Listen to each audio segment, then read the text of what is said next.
அவர் எவ்வளோ தான் கேஸ் தாங்குவார் செந்தில் பாலாஜி?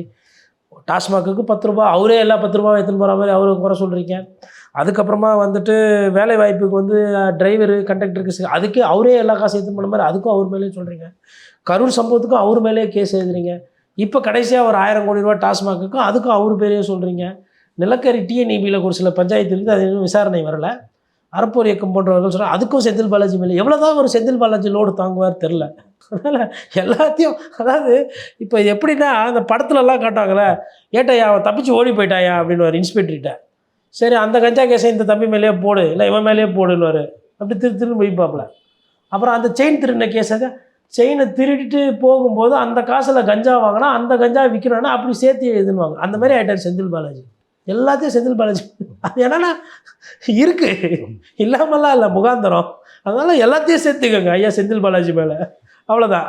கடைசியாக சேர்த்துட்டு கிளைமேக்ஸ் என்ன தெரியுங்களா? அதில் இவர் ஒரு மட்டமான மனிதர், இவர் கெட்ட கேடுக்கு இவர் முதலமைச்சர்னு சொல்லி பேசிக்கிட்டாங்க அப்படின்னு சொல்லிட்டு ஸ்டாலின் சார் சொல்கிற மாதிரி வரும். அப்போ சொன்னார்ல, அதை போட்டுற வேண்டியதான்.